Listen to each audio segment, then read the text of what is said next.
Security is decent, but they're not equipped to handle what's to come. Jake rubbed at his chin, his fingers catching against his stubble. So, what are we thinking? Ransom demand within the next 6 hours? That's my take, the general said grimly. The FBI's been alerted, of course. Just what I need, a bunch of suits messing things up, Jake said, shaking his head.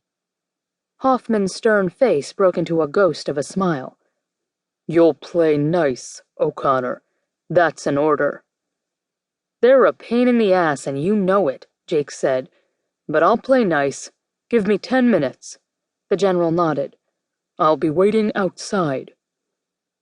Jake hurried back into his house, getting dressed quickly.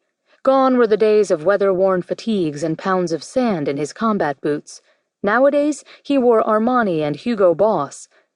It helped to fit in with the security details surrounding the men he worked with these days. But most of the time, he'd be happy to trade the monkey suit for 70 pounds of gear on his back. After straightening his tie, he tucked a knife into one boot. He refused to wear those shiny, slick dress shoes with no tread. Screw fashion. And slipped a .380 Beretta, so small it looked like a toy, into the holster on his left ankle. His Glock stayed on his hip, with 2 extra clips in his inner jacket pocket. No matter where he was, how he was dressed, or who he was looking for, he was a soldier first and foremost, and that meant being prepared for anything. Hoffman was waiting on the curb with 2 SUVs. Jake got into the first one, and the general handed him a file. Read it over and tell me what you think, he said as they made their way through the night. This time of night there was less traffic, but the city never really slept. Jake flipped through the file, landing on a paper listing the senator's possible enemies. You sure this is about him? He asked. The mom, his wife, she's old money. She's a Rockwell, practically American royalty. We can't know for sure until a ransom for Kayla is issued, Hoffman explained. From what Peggy could pull on Mrs. Thebes, though, she seems harmless. No known enemies. She's well-liked in her circles, on the Children's Cancer Society's board, and she instituted an award-winning equine therapy program for at-risk youth. Does the kid work with her on that? Jake asked, shifting through the file, trying to find the info. He paused at a photo of Kayla. God, she couldn't be more than 15. She looked impossibly young, beaming up at the camera, her blonde hair like a halo around her face. He could taste a familiar bitterness in the back of his throat. He hated cases with kids.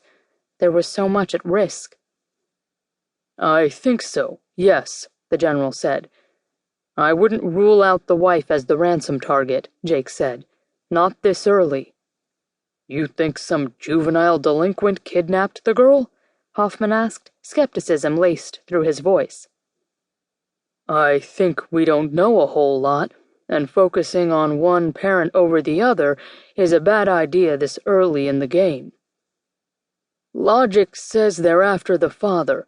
He has all the power and prestige. He's a senator, and he's running for re-election next year.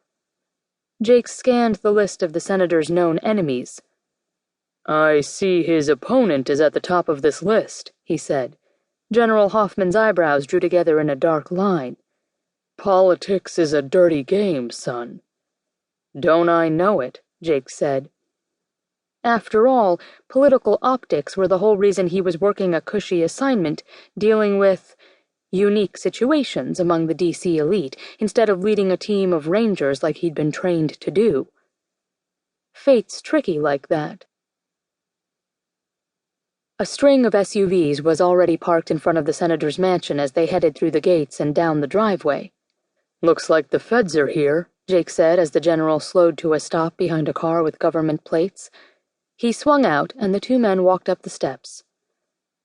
Frank Edenhurst will be running the show with the feds, the general said.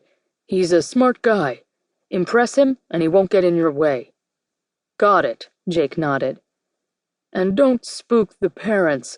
The mother's hysterical, supposedly. Jake raised an eyebrow. Wouldn't you be? He asked. Hoffman sighed. There's a reason I